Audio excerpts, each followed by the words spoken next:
Hey YouTube, it's Reese Shin. Please like, subscribe, share, and comment on my videos. So, I'm going to do something I rarely do.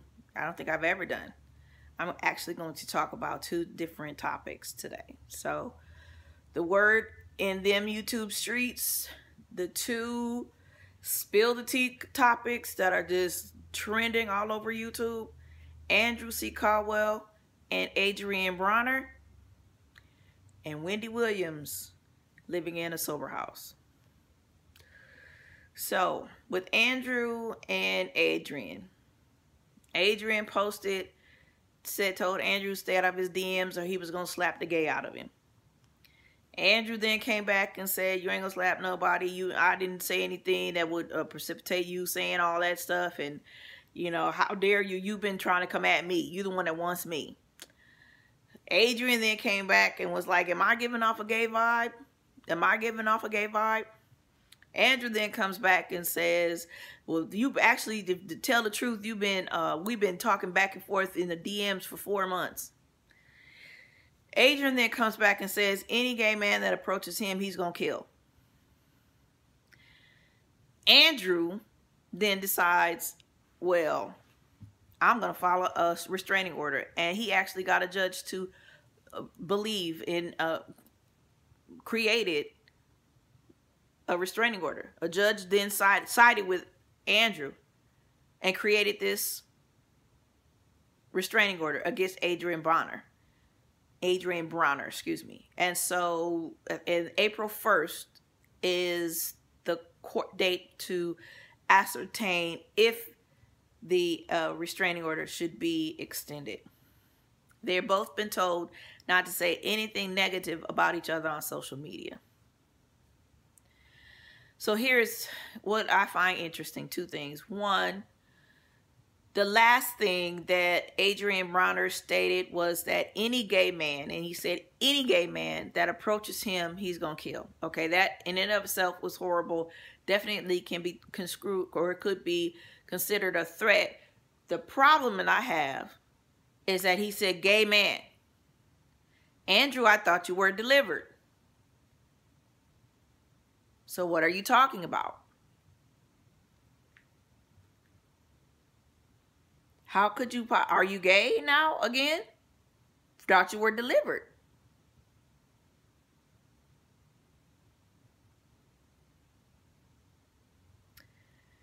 Two, when T.S. Madison said she was going to slap the S.H. to the I.T.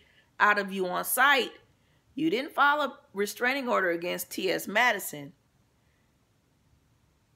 No, you said that you supported Maddie and that Maddie supported you and that all you was throwing was good shade and it was all in fun. You did not file a restraining order against T.S. Madison. But you filed a restraining order against against Adrien Broner, who threatened all gay men, which in and of itself, so that means all gay men need to file a restraining order against Adrien Broner. But you felt the need to file one. Are you now admitting that you're gay?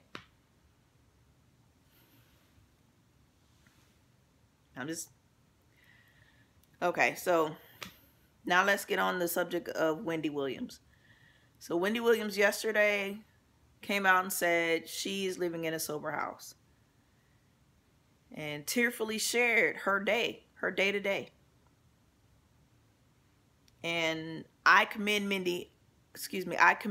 Wendy on telling her truth.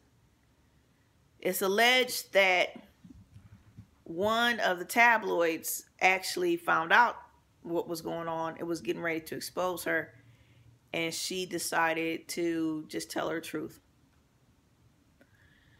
Okay, now I get that. I would do the same thing. If a tabloid found out anything about me, regardless of my station in life, I would want to just, one, hit it off at the pass, like, yep, that's the true statement. And then two, expose the tabloid like Jeff Bezos did. I would do like Jeff Bezos did. Oh yeah, you gonna expose me, huh? Well, let me show what what's really going on. Let me show the tea. Let me expose the tea. I'm trying to adjust the light because of it's all up in my glasses. And I don't want that to be in my glasses like that.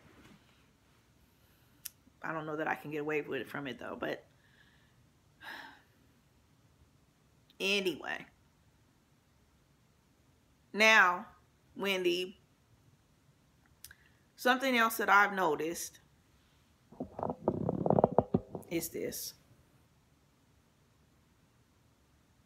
To me, Wendy has a lot of the signs of trauma bonding with her abuser. And for those of you who are unfamiliar with trauma bonding, this is from Wikipedia. Trauma bonding occurs as the result of ongoing cycles of abuse in which the intermittent reforces of reward and punishment creates powerful emotional bonds that are resistant to change. So a lot of people try to figure out why women that are in abusive relationships don't leave. Trauma bonding.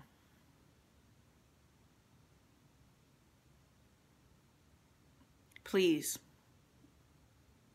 for those of you who've never been in this situation, have a hard time understanding, please look up trauma bonding or traumatic bonding.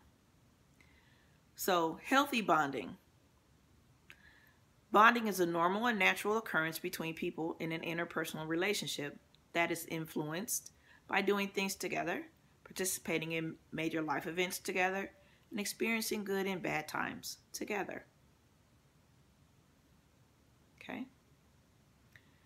In abusive relationships, unhealthy or traumatic bonding occurs between people in an abusive relationship as well. The bond is strong for people who have grown up in abusive households because it seems to them to be a normal part of relationships.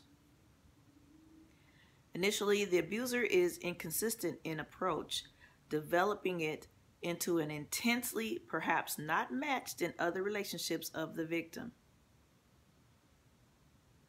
It is claimed the longer a relationship continues, the more difficult it is for people to leave the abuser with whom they have bonded. And I apologize, I think I said intensely and I should have said into an intensity. So the relationship is an intense one and it sets off all kinds of endorphins in your head. Now, I'm speaking from experience on this one. I've been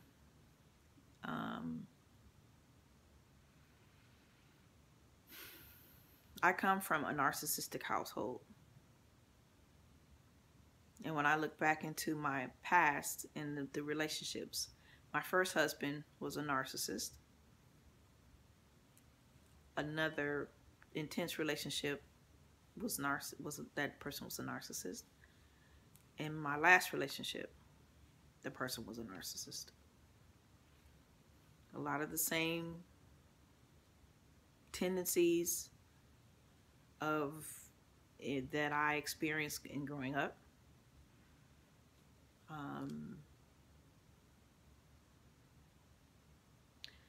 I don't know what Wendy's home life was as she was growing up. I don't know. I can't really speak on that. But I can share from experience that it is not an easy thing to leave a relationship that's abusive. You have love for this person. This person is unhealthy. The relationship is unhealthy. But you were raised in an unhealthy life or household. And so it's something that you're familiar with. A lot of people don't realize when they say, well, you could just leave, how psychologically tethered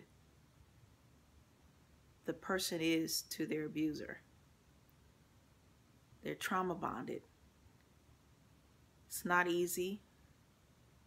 It's not an easy thing to break at all. In my opinion, if what has been alleged is true. Wendy has been physically abused by Kevin. And even though he has this mistress that everybody knows about, everyone knows about this mistress. Everyone. That Wendy feels like she can't leave because of the psychological tether, the trauma bond that her and Kevin share. It is going to be a very hard thing for her to break, regardless if people understand it or not. It's going to be as hard as how she is healing from and in recovery from addiction to alcohol and painkillers. And that's allegedly. She was, in her own words, addicted to cocaine at one time. It would make sense to me if she did become, though cocaine was the stimulant she chose, but cocaine is a stimulant, and she chose that at first as her drug of choice. If she is indeed drinking alcohol and on top of painkillers, that would literally knock her out where she is unconscious, where she's asleep, which would then allow her, she doesn't have to deal with the fact that her marriage is really non-existent, and that her husband, who she spent all these years with, who she's been supporting, has not only been physically abusive to her, but emotionally and psychologically as well. And it has a mistress who is, again, supposedly nice and pregnant, like she's pregnant.